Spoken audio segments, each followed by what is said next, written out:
Student ভিসায় যারা ফিনল্যান্ডে আসতে চান, ফিনল্যান্ডে আসার জন্য ২ ধরনের যোগ্যতা প্রয়োজন আছে। আর ২ ধরনের রিকোয়ারমেন্টস আপনাকে ফিল আপ করতে হবে।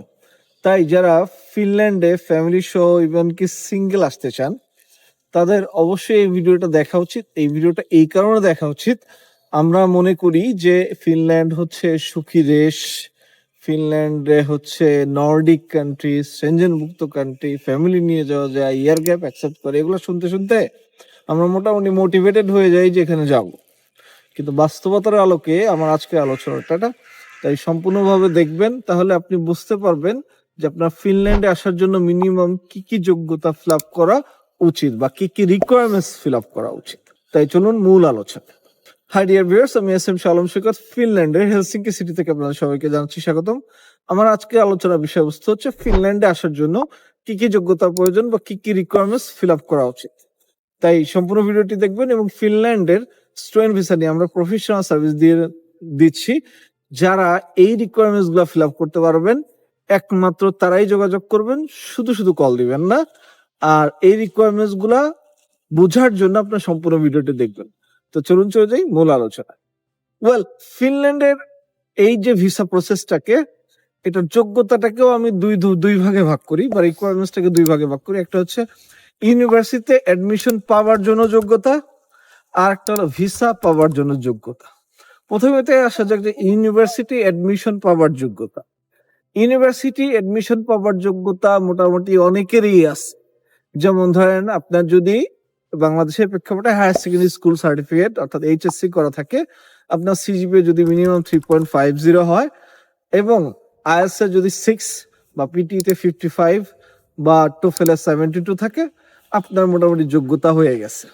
যারা মাস্টার্সে যাবেন, তাদের যদি ব্যাচেলর 2.90 স্কোর থাকে আউট অফ 4 এবং আইএলটিএস 6, পিটিতে 55 বা টোফেলে 72 থাকে, আপনার রিকোয়ারমেন্ট আছে। ফিনল্যান্ডে ইয়ার গ্যাপ কোনো ম্যাটার না, তাই 10, 15, 20 বছর গ্যাপ এটা কোনো সমস্যা না, এটা আলোচনার বিষয়ও না।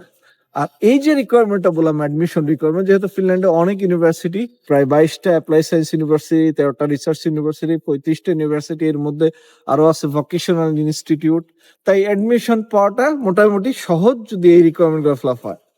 এইবার আসুন ভিসার যোগ্যতা। আপনার একাডেমিক যোগ্যতার সাথে ভিসা পাওয়ার যোগ্যতার কোনো মিলই নাই। ভিসা পাওয়ার যে মূল যোগ্যতা সেটা হচ্ছে মানি, টাকা, অর্থাৎ আপনার স্পন্সর।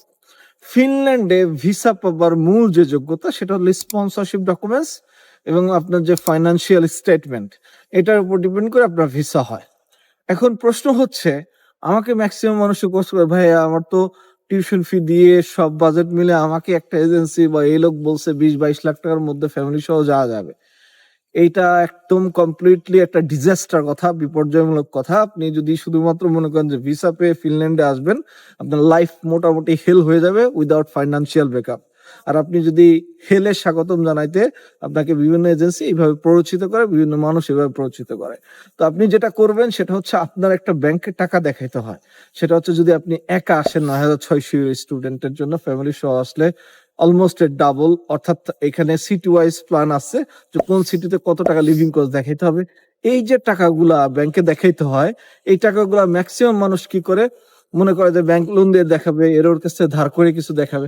মনে রাখবেন, ফাইন্যান্সিয়াল যোগ্যতা যেটা আমি মিন করছি সেটা হচ্ছে ব্যাংকের থেকে লোন, কারো কাছ থেকে 1 পয়সা ধার করা ছাড়া যদি ওই টাকাটা আপনার থাকে, ব্যাংকে দেখানোর টাকা এবং আপনার টিউশন ফি দিয়ে এখানে আসার টাকা, তাহলে মনে করবেন যে আপনার ফাইন্যান্সিয়াল যোগ্যতা আছে।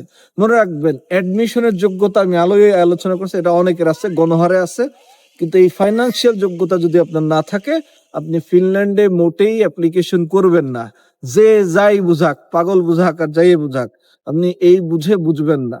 আপনার ভিসা, আপনার যদি কোনো কারণে সাপ্লিমেন্ট সে আপনাকে পেন্ডিং এ রেখে দেয়, আপনার 6 মাস 1 বছর টাকার টেনশন করে অর্ধেক ওয়েট কমে যাবে। হ্যাঁ, আর বাকি সময় কি হবে? বাকি সময় হচ্ছে আপনি কি করবেন, যে এজেন্সি বা যাকে দিয়ে করছেন তাকে মেসেজ দিয়ে দিয়ে তার জীবনটা শেষ করবেন।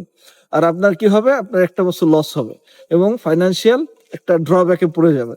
তাই যাদের ধার কর্জ করে লোন করে টাকা দেখাইতে হবে, তারা ফিনল্যান্ডের আসার জন্য ফাইন্যান্সিয়ালি যোগ্যতা সম্পন্ন না। যাদের টাকা ধার করতে হবে, যাদের লোন করতে হবে, ক্লিয়ারলি বলতেছি তারা ফিনল্যান্ডে অ্যাপ্লিকেশন করবেন না। এই হচ্ছে আমার ভিসার যোগ্যতা, ভিসার আর কোনো যোগ্যতা নাই। ভিসার সময় আপনার আইএলটিএস সার্টিফিকেটও দেখবে না, আপনার সিজিপিএ কত আছে দেখবে না, অনলি দেখবে আপনার sponsor documents. I have tried to make you clear statement, আবারও বলতেছি আমি একটা ক্লিয়ার স্টেটমেন্ট দেওয়ার চেষ্টা করতেছি। যারা 2026-এ 27-এ ভবিষ্যতেও আসবেন, এই সকল ব্যাকআপ নিয়ে তারপরে আসবেন, তাছাড়া ফিনল্যান্ডের কথা স্বপ্নেও আনবেন না। Thank you very much for watching my video.